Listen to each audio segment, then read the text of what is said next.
2014 മോഡലേ i20 sports ഓപ്ഷനാണ് വരുന്നത് കേട്ടോ. സ്പോർട്സ് ഓപ്ഷൻ എന്ന് പറയുമ്പോൾ ഒരു കമ്പനി അലോയ്സ് വരുന്നുണ്ട്, എയർ ബാഗ് വരുന്നുണ്ട്, സ്റ്റാറിംഗ് കൺട്രോൾ വരുന്നുണ്ട്, മിറർ ഫോൾഡിങ് വരുന്നുണ്ട്, അതേപോലെ 4 പവർ വിൻഡോ.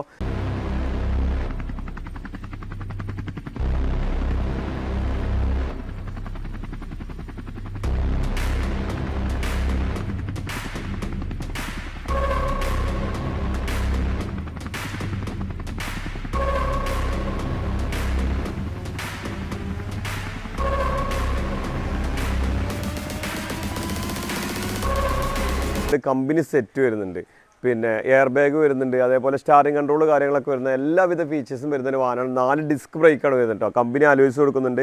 ടയർ ഭാഗങ്ങളൊക്കെ നോക്കുകയാണെങ്കിൽ ഒരു 90% 4 ടയർ ഭാഗങ്ങൾ വരുന്നുണ്ട്. ഇതിൻ്റെ ഫ്രണ്ടേജ് ബോഡി കാര്യങ്ങളൊക്കെ നോക്കുകയാണെങ്കിൽ അത്യാവശ്യം നല്ല വൃത്തി തന്നെ വരുന്നത്. ഒരു 20 കിലോമീറ്റർ മൈലേജ് എന്തായാലും ഷുവറായിട്ട് കിട്ടുന്ന ഒരു വാഹനമാണ്. ഇതിന് മേജർ ആക്സിഡൻറ്റ് കാര്യങ്ങളൊന്നുമില്ല. ചെറിയ മൈന്യൂട്ട് തട്ടുമുട്ട് കാര്യങ്ങളൊക്കെ ഉണ്ടെങ്കിലും മേജറായിട്ട് ഫ്രണ്ട് ഗ്ലാസോ ബോണറ്റോ ഡോറുകളോ അങ്ങനത്തെ ഒന്നും മേജറായിട്ടുള്ള ഒരു ആക്സിഡൻറ്റ് ഈ വാഹനത്തുമ്പോൾ കാണിക്കാൻ കഴിയില്ല.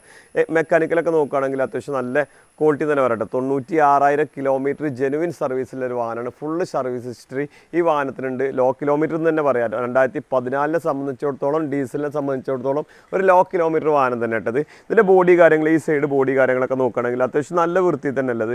മേജർ സ്ക്രാച്ചോ കാര്യങ്ങളോ ഡെൻറ്റിങ് വർക്കോ കാര്യങ്ങളോ ഒന്നും ചെയ്യാത്തൊരു വാഹനമാണ്. അത്യാവശ്യം നല്ല ക്വാളിറ്റി തന്നെയാണ് മൊത്തത്തിൽ ബോഡി കാര്യങ്ങളൊക്കെ നോക്കുകയാണെങ്കിൽ. അതുപോലെ ഇതിൻ്റെ ഇൻറ്റീരിയർ ഭാഗങ്ങളൊക്കെ നോക്കുകയാണെങ്കിൽ ഡാഷ്ബോർഡ് കാര്യങ്ങളൊക്കെ അത്യാവശ്യം നല്ല വൃത്തിയുണ്ട്.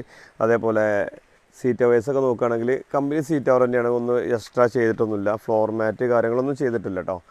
പിന്നെ 6 ഗിയറാണ് വരുന്നത്. റിവേഴ്സ് അടക്കം 7 ഗിയർ വരുന്നുണ്ട്.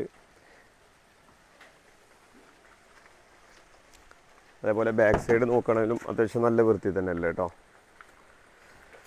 അതേപോലെ ഈ ഒരു side body, back side body കാര്യങ്ങളൊക്കെ നോക്കുകയാണെങ്കിൽ അത്യാവശ്യം നല്ല ക്വാളിറ്റി തന്നെ വരുന്നത് എല്ലാ സൈഡ് ഭാഗങ്ങളും കേട്ടോ. ഈ ഒരു ബാക്ക് സൈഡൊക്കെ നോക്കുകയാണെങ്കിൽ ലൈനപ്പും കാര്യങ്ങളൊക്കെ പക്കയാണ് വരുന്നത്. അതേപോലെ എൻജിൻ സൈഡൊക്കെ നോക്കുകയാണെങ്കിൽ ഓയിൽ ലീക്കോ കാര്യങ്ങളൊന്നും നിലവിലില്ല. അപ്രോണിൻ്റെ സൈഡൊക്കെ പക്കയാണ് കേട്ടോ.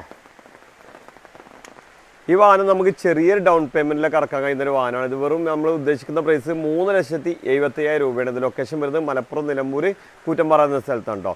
കൂടുതൽ വിവരങ്ങൾക്ക് താഴെ കാണുന്ന നമ്പറിൽ ബന്ധപ്പെടുക. നമ്മുടെ ചാനൽ ആദ്യമായിട്ടാണ് നിങ്ങൾ കാണുന്നതെങ്കിൽ സബ്സ്ക്രൈബ് ചെയ്ത് കൂടെ കൂടാൻ മറക്കരുത്.